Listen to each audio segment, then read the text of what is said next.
টাঙ্গাইলের মির্জাপুর উপজেলার নাগরপাড়া ও আশেপাশের কয়েকটি গ্রামের হাজারো মানুষ ঝুঁকি নিয়ে ধলেশ্বরী নদী পারাপার হন। ব্যস্ততম এই পথে শিক্ষার্থীদের স্কুলে যাওয়া, কৃষকের ফসলে বাজারে নেওয়া কিংবা জরুরি রোগীকে হাসপাতালে পৌঁছানো সব ক্ষেত্রেই চরম ভোগান্তি। সেখানে একটি সেতুর দাবি এলাকাবাসীর। সবুজ রানার রিপোর্ট জানাচ্ছেন শম্পা আক্তার। টাঙ্গাইলের মির্জাপুর উপজেলার নাগরপাড়া এলাকার ধলেশ্বরী নদীর দুপারের হাজারো মানুষের প্রতিদিনের যাতায়াত নৌকা পারাপারে। বিকল্প পথে অনেক দূর ঘুরে পৌঁছাতে হয় গন্তব্যে। এতে সময় ও অর্থ দুটোই অপচয় হচ্ছে। আমরা প্রতিদিন এই জায়গায় চলাচল করি।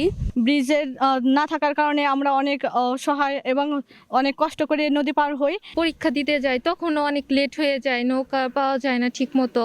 বিশেষ করে বর্ষা মৌসুমে নদীর পানি বেড়ে গেলে দুর্ভোগ আরো ভয়াবহ রূপ নেয়। থাকে দুর্ঘটনার আশঙ্কাও। স্কুল কলেজগামী শিক্ষার্থী, কর্মজীবী মানুষ এবং সাধারণ পথচারীদের প্রতিদিন জীবনের ঝুঁকি নিয়ে নদী পার হতে হয়। হৃদয় বিদারক যে ঘটনাগুলো ঘটে আমাদের চোখের সামনে, সেটা হলো প্রতি বছর এখানে লোক মারা যায়। নদীর উপর যাইতে পারতেছি না, আমার মোটরসাইকেলটা এই পাশে রেখে যাচ্ছি।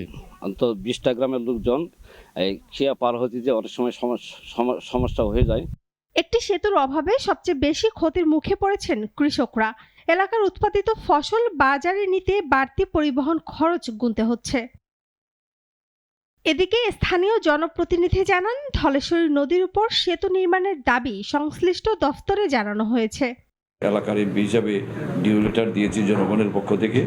জনগণের পানির দাবি, দীর্ঘদিনের কষ্ট, ইনশাল্লাহ আগামী দিনে লাঘব হবে। উপজেলার প্রকৌশলী জানান, বরাদ্দ আসলে খুব দ্রুতই হবে ব্রিজের কাজ। তো আশা করা যাচ্ছে আসন্ন বাজেটে এখানে একটি ব্রিজের বরাদ্দ আসবে, এবং যদি বরাদ্দ আসে খুব দ্রুতই আমরা ব্রিজের কাজটি সম্পন্ন করতে পারবো। এলাকাবাসীর প্রত্যাশা, সংশ্লিষ্ট কর্তৃপক্ষ বিষয়টিকে অগ্রাধিকার দিয়ে দ্রুত কার্যকর পদক্ষেপ গ্রহণ করবে। শম্পা আক্তার, নাগরিক।